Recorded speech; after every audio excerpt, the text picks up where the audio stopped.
Hi everyone, welcome back to Sydney and Starlet, and if you're new here, welcome, enjoy the videos. So today me and Sydney are going to be reading Walt Disney's The Jungle book. So let's start.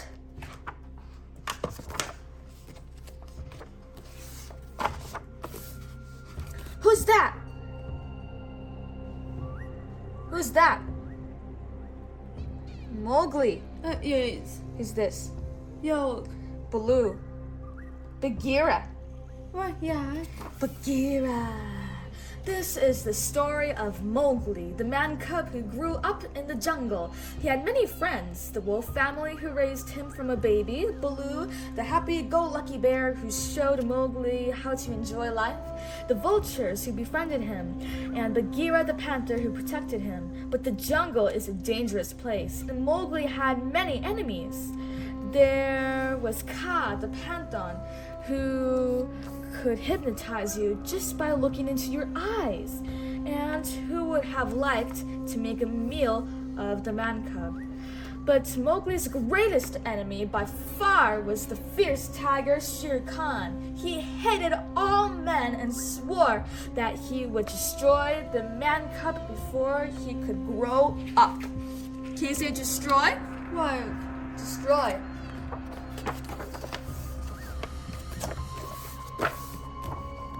This story begins long ago when Bagheera the panther first heard a strange sound coming from a little broken boat that had washed up on the river's edge. It was the sound of a baby crying. Bagheera looked in the boat and saw a man cub in a basket. Had he known how deeply he was to become involved, he might have obeyed his first impulse and walked away. Instead, Bagheera picked up the basket and considered what to do with the baby. Can you say baby? Whippy. Baby! The man cub would need nourishment, and soon. Then the panther remembered the family of wolves that had been recently blessed with a litter of cubs. He left the man cub basket at the entrance of the wolf den and let them do the rest. A little wolf cub discovered the basket first and sniffed at the little stranger, saying, "What kind of cub is this?"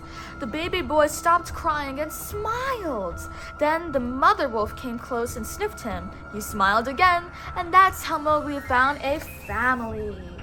Can you say family? Yes. Family. 10 times the rains had come and gone. Bagheera often stopped by the wolf family's den to see how Mowgli was getting along. He was a favorite of all the wolf cubs. They grew and played together, and no son of man was ever happier, and yet someday he would have to go back to his own kind. One day, Shere Khan the tiger learned about Mowgli, a man cub living in the jungle with a pack of wolves. He growled to himself, "He may be harmless now, but he'll soon be a grown man." Because Shere Khan hated all men, he decided to make sure that Mowgli would never grow up and learn to hunt. He started off in search of Mowgli and the wolf pack. Can you say pack? Pack. Pipe. Pack. Gotta say it with a K. Pack. Pack. There you go. When the wolf pack learned that Shere Khan was looking for them, the elders called a meeting at Council Rock. The leader, Akela, was the first to speak. Shere Khan will surely kill the boy and all who try to protect him. The boy can no longer stay with the pack. But Mowgli can't survive in the jungle alone, protests Rama, the man cub's wolf father. Bagheera knew that Rama was right. Now it was up to him. He jumped down from a limb into the center of the gathering. "Perhaps I can be of help," he said to the startled pack. "I know a man village where he'll be safe. I'll take him there myself." And so it was decided. Mowgli was to leave the man village with Bagheera at once. The panther tried to explain to Mowgli that he had been decided. The panther tried to explain to Mowgli what had been decided and that they had to leave. There was no time to lose. No, I won't go, Mowgli sobbed. I want to stay here with my mother and father. I don't see why I should go to a man village. I want to live here in the jungle. It's my home. Bagheera explained to him that the wolves still loved him, but because Shere Khan was hunting for him, everything had changed. Mowgli held tight to a tree while Bagheera struggled to pull him away. Finally, he let go, and an unhappy man cub and a long-suffering panther were on their way.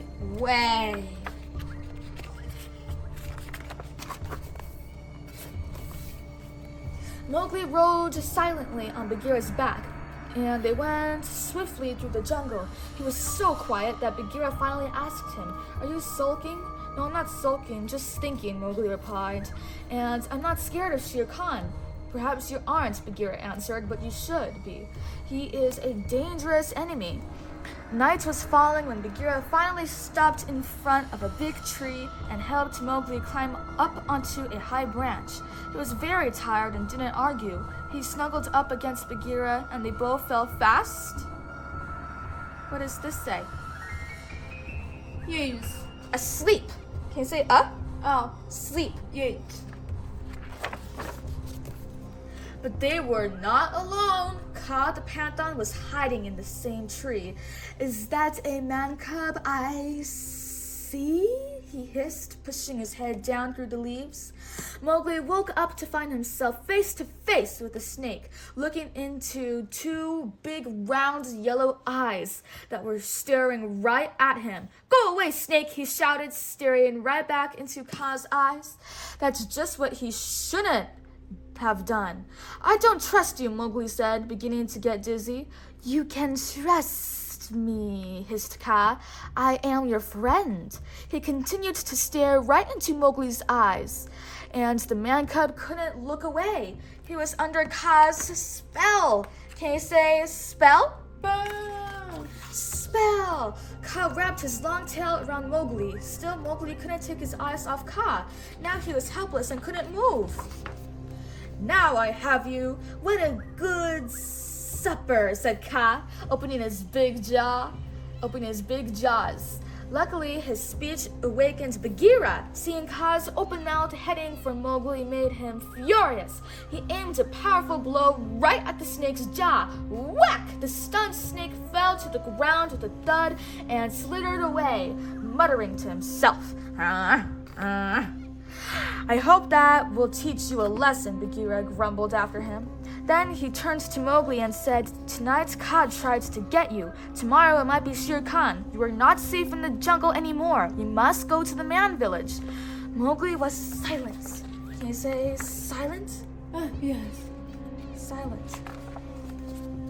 The next morning, the two were awakened by a terrible thundering, crashing noise.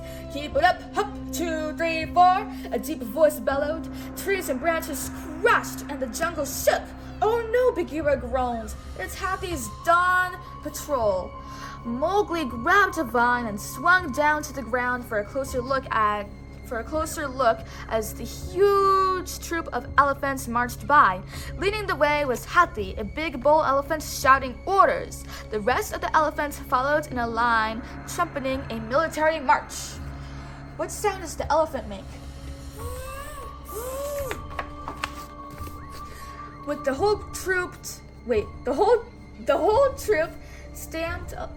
stamped along the path in front of Mowgli, then turned and marched another way. This time, Mowgli turned with them and fell in line with the baby elephants.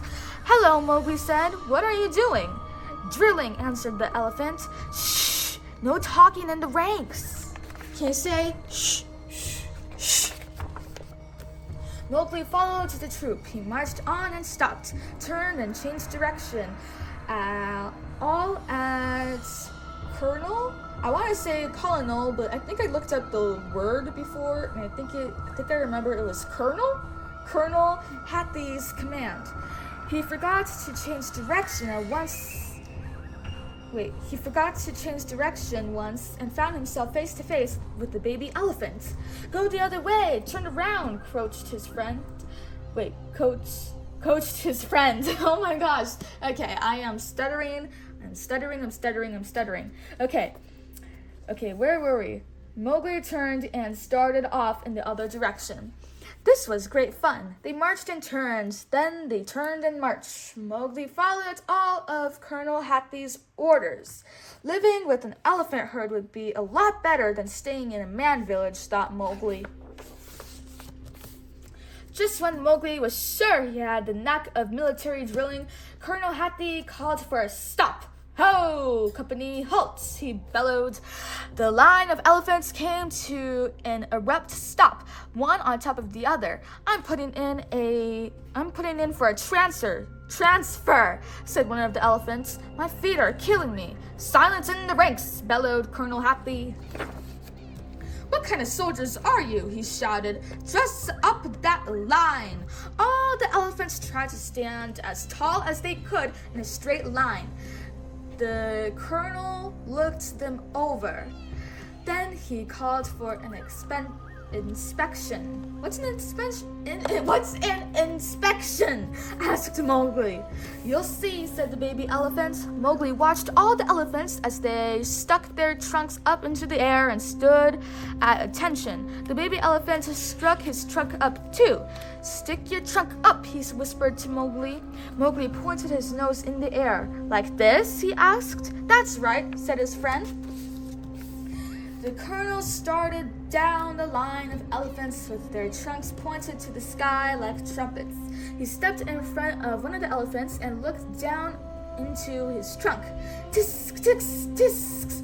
What's this, a dusty muzzle? That trunk can save your life. You'd better take care of it, he scowled. He continued down the line, inspecting trunks. Mowgli stood very straight and tall, trying to make up for not having a trunk. When Colonel Hattie got to the little elephants, he looked down and said, Keep those heels together, shall we, son? Right, Pop, answered the baby. Well, snorted Colonel Hattie as he looked down at Mowgli. What have we here? A new recruit? Before Mowgli knew it, he was eye to eye with the big elephant who was holding him up for a close inspection. Why, it's a man cub, he gasped. And what, may I ask, are you doing here? There will be no man cubs in my jungle. It's not your jungle, Mowgli blurted out. He was furious and ready to make trouble. Bagheera quickly intervened. Hold it, he said. I can explain. I'm taking the man cub to the village. To stay? Asked Colonel Hattie. Yes, Bagheera said. You have the word of Bagheera. With that, the colonel released Mowgli, and they were on their way again. Bagheera scowled Mowgli. You were lucky I arrived when I did, said the panther. I would have managed. I can take care of myself, Mowgli replied. That's what you think, Bagheera said. You do have friends in the jungle, but you also have enemies. Can you say enemies? It means Enemies! Mowgli was tired of listening to the panther remind him of the dangers, so Bagheera let him be by himself for a bit. That proved to be a big mistake. For a while, Mowgli was moping around. A big happy bear came by. It was Baloo. Mowgli and Baloo quickly became friends. Stick with me, kid. I'll teach you how to survive in the jungle, said Baloo, after hearing Mowgli's story. You won't have to go to the man village. The first thing Baloo taught Mowgli was how to growl like a bear. What sound does the bear make? what? Roar! I can't get right page. No. There we go. Then Baloo taught Mowgli how to walk like a bear. He even showed him how to scratch like a bear. How am I doing? Asked Mowgli. You'll make a great bear, said Baloo. Mowgli climbed up onto his back and said, I like traveling with you much better than with Bagheera. He's always telling me what to do. Baloo's next lesson on living in the jungle was how to find food. Both of them were hungry. There's lots to eat in the jungle, coached Baloo. You just need to know where to find it. He showed Mowgli how to pick fruit off a prickly plant without getting stuck by the spines. It tasted good. Then he showed Mowgli how to get honey from the bees and bananas from the trees. Can you say trees? Please. Trees. I'll teach you everything I know about living in the jungle, said Baloo. It's not so hard once you know how to find the bare necessities. After a good meal, Baloo and Mowgli sang and danced through the jungle. They turned, jumped, and spun around. Mowgli was very happy that he'd met Baloo. He was sure he could learn to survive on his own once Baloo showed him how. They sat down together to catch their breath. A few minutes later, Baloo asked, "What about a boxing match?" "Great," said Mowgli. He punched Baloo as hard as he could. "Stop," protested Baloo, pretending to be hurt. "You win." "You see," Mowgli said, "I can take care of myself." "Sure you can, little britches," grinned Baloo. "You're gonna make a great bear." He hoisted Mowgli on his shoulders and they started down the path. "Not so fast," Bagheera said. "I'm taking that man cub to the man village." "You can't take him to the man village," Baloo protested. "They'll make a man out of him." "I want to stay here with you," wailed Mowgli, holding on to Baloo. "Nonsense," Bagheera said. He jumped onto a tree limb so he could look Baloo in the eyes. Can you say eyes? Eyes. Eyes. Shere Khan is nearby looking for Mowgli. The man cub must come with me now. Baloo gave the panther's tail a yank. "He's coming with me," he growled. "Oh, very well, I give up. Hope your luck holds out," Bagheera called as Baloo and Mowgli continued down the forest path toward the river.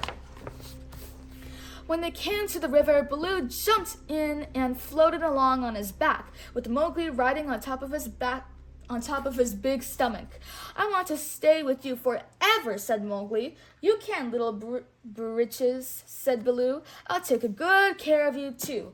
Up in the trees along with the riverbank, the monkeys were chattering, but Mowgli and Baloo didn't notice. Baloo closed his eyes and started to sing. Can you say sing? Sing. Sing. After Baloo finished his song, he opened his eyes, only to find a monkey sitting on his chest instead of Mowgli. Can you say monkey? Monkey. What sound does the monkey make? Oh. "Where's little britches?" he cried. When he looked up, he saw that the monkeys had taken Mowgli and were holding him by the feet. "Hey, let go of me!" called Mowgli as they dangled him overhead. Baloo struggled upright in the water and shook his fist up at the monkeys. "Give me back my man cub!" he yelled.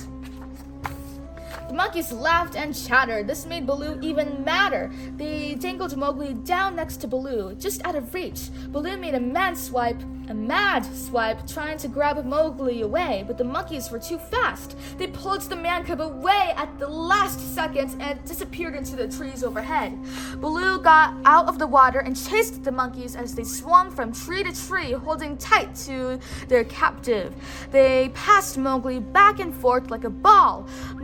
Baloo could do nothing to stop them. While he looked up at the trees and raced through the jungle, two of the monkeys stopped long enough to trip him with a vine. The big bear fell with a thud, and the monkeys bore Mowgli away. Can you say away? Away.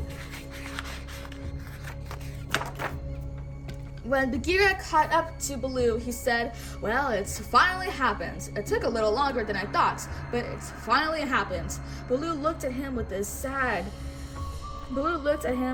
sad, dazed look on his face.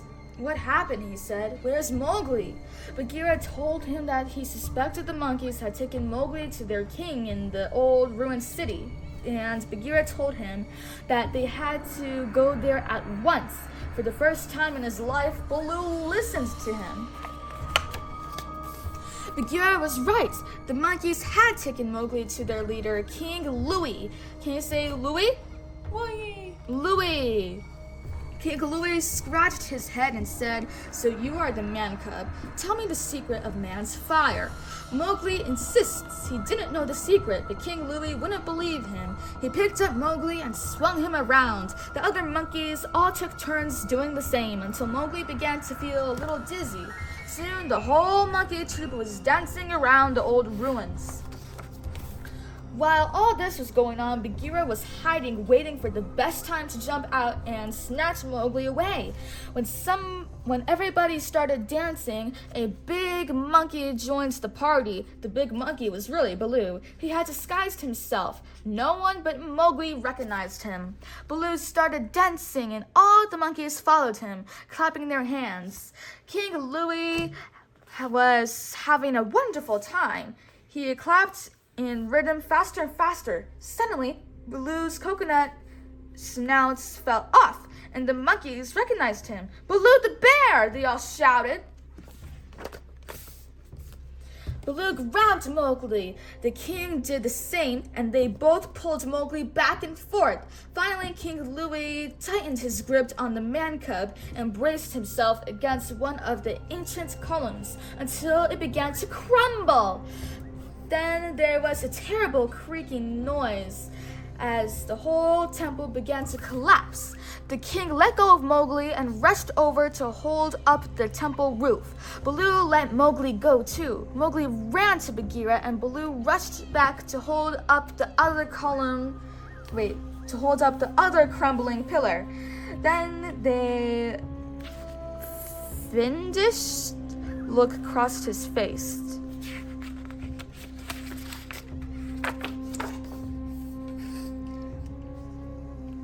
Baloo had an idea. He rushed over and started to tickle King Louie. Can you say tickle? Yeah. What sounds does the tickle make? Ha ha ha ha ha ha. It's not easy to hold a temple on your shoulders when someone is tickling you. King Louie let go of the temple roof just as Baloo ducked out, and the ruin began to sag and crumble around him. When they reached a safe place to spend the night, Mowgli went right to sleep. Bagheera took the opportunity to talk to Baloo and finally convinced him that the man cub would be better off in the man village. "It's up to you now," Bagheera told him. "Why me?" said Baloo. "Because he won't listen to me." But when Baloo tried to explain all this to Mowgli in the morning, the man cub shouted, "You're just like Bagheera. I won't go to the man village with you either." And he ran off into the jungle. When he was sure no one had followed him, he plopped down beneath a tree. Next thing he knew, he'd been hoisted up onto a limb by the tail of a python, Kaa. "So nice to see you again," hissed Kaa, bringing Mowgli up close to his face. "Leave me alone," snapped Mowgli as he shoved the snake's head away. "And besides, I'm not looking into your eyes again. I know what you're trying to do." "Oh, let me look at you," said Kaa. "I can help you stay in the jungle forever." "You can?" asked Mowgli. "I can," said Kaa. "Trust me. Just shut your eyes." Mowgli's eyelids seemed very heavy, and they soon began to close. As Mowgli fell into a deep sleep, Kaa began to coil his body around the boy. Suddenly, Kaa was nearly knocked completely off the branch by Shere Khan. The tiger held Kaa's head under his paw, while the rest of Kaa's long body still held Mowgli on the limb. "Who are you talking to up there?" asked Shere Khan. "I was only talking to myself." "Nice day, isn't it?" replied the snake. "Don't try to change the subject. Why don't you show me what you've got hiding up there?" asked the tiger. "Me? Hiding something from you? I would never dream of doing such a thing," Kaa said. He began uncoiling himself for Shere Khan's inspection, carefully unwinding himself from Mowgli. Satisfied that Kaa didn't have Mowgli, Shere Khan stalked away. Mowgli awoke and slid down a vine to escape. Kaa did not stop him. Shere Khan had frightened the snake so badly that he did not care that Mowgli was getting away. Mowgli ran as fast and as far away as he could. It was late afternoon when he met a flock of vultures. "Hold it, lads," said one of the vultures. Look what's coming our way." "What a crazy-looking bunch of bones," said another, and they all laughed. "Go ahead and laugh," said Mowgli. "I don't care," and he climbed up a rock and put his head down on his knees. "Hey now, kid," said one of the vultures. "Wait a minute. You look like you haven't got a friend in the world," said another vulture. "We'll be your friends," they all said at once. The biggest vulture laid a wing across Mowgli's shoulders, and they started to sing him a song about friends. The vultures began to dance around Mowgli, cheering him up. He sang with them, and before long he was feeling much better. The jungle isn't such a dangerous place after all, thought Mowgli. There are friends everywhere. Thinking of friends brought Baloo and Bagheera to mind, and Mowgli felt a pang of guilt. He hoped they weren't worrying about him, but he had little time to ponder because suddenly a tremendous roar split the air. Shere Khan had found the man cub at last. He fixed his unblinking yellow eyes on Mowgli as he approached. The vultures flopped away in fear. The jungle was very quiet. Mowgli found himself face to face with a fierce enemy. "Run! Run!"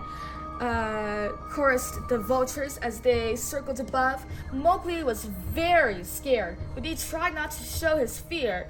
He summoned his courage and said, "I am not afraid of you. You must be afraid of me," said Shere Khan. "Everyone is afraid of me." "Well, I'm not," said Mowgli. "Look," said the tiger. "I will count to 10 and you will try to run away."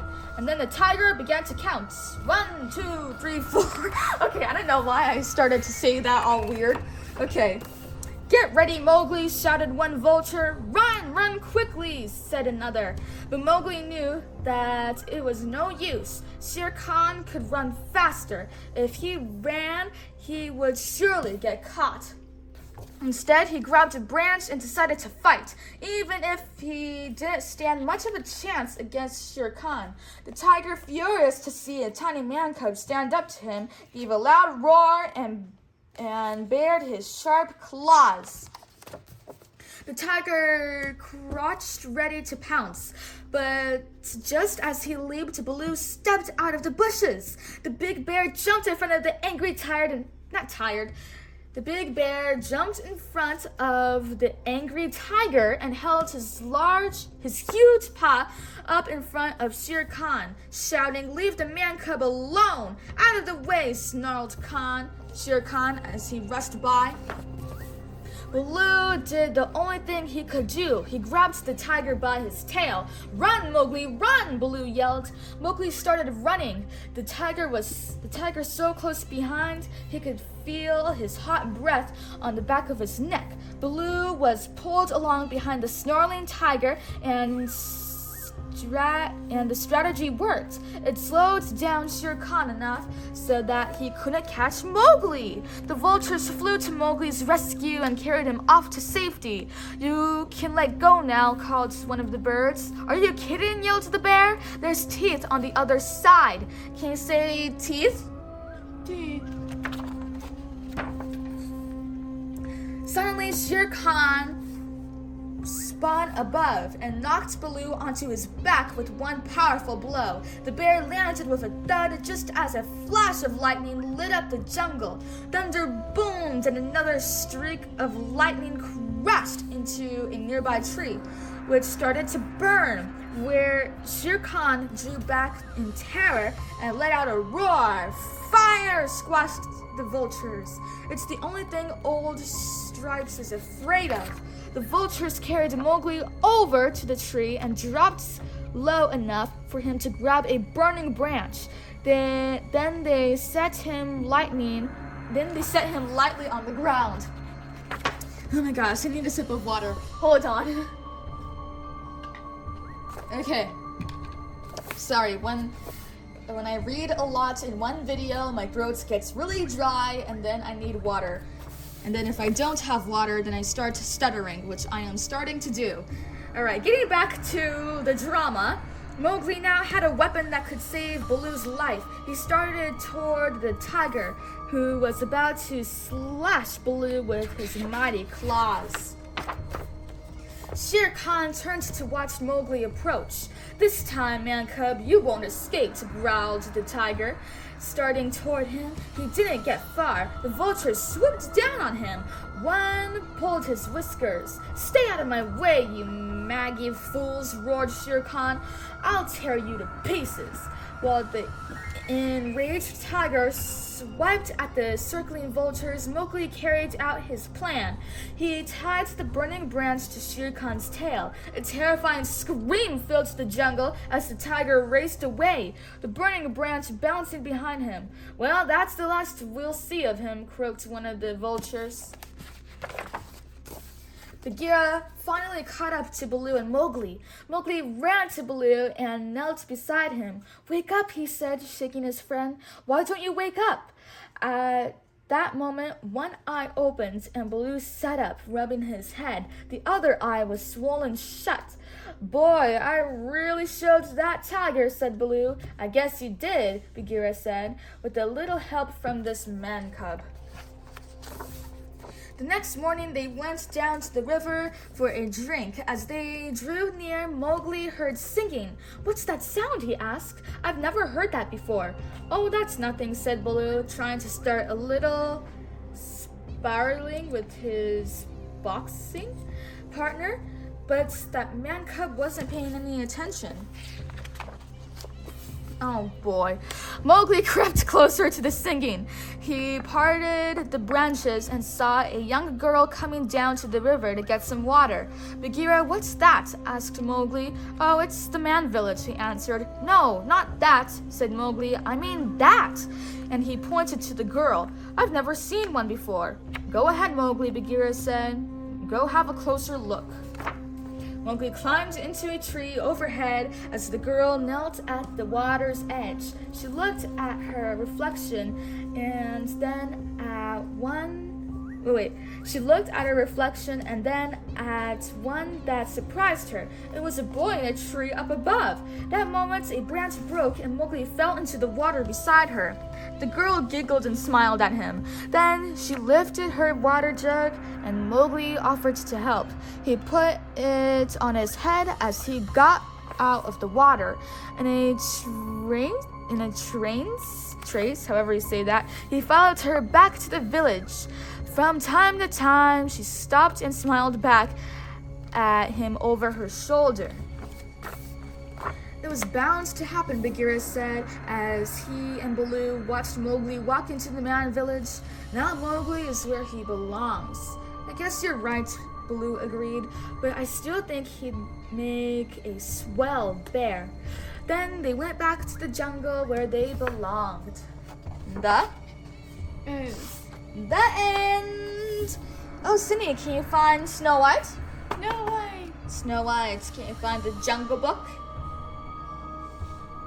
A book. The Jungle Book. The end. So that is it for today, everyone. We really hope you all enjoyed it, and we'll see you all next time. Bye-bye. Can you say bye-bye? Bye-bye.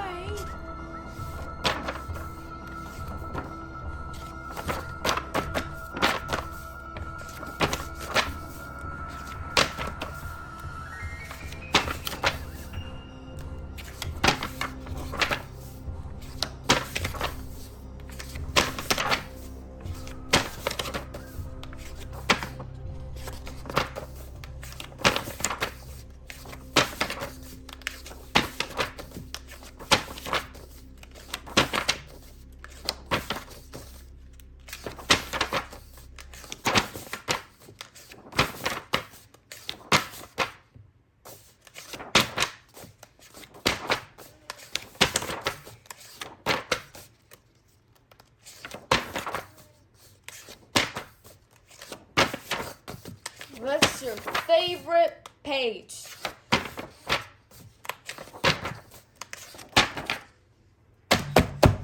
Oh, this page. Who's your favorite character? Mate. Ka. Can you say Ka? Ga. Ka. Bye bye.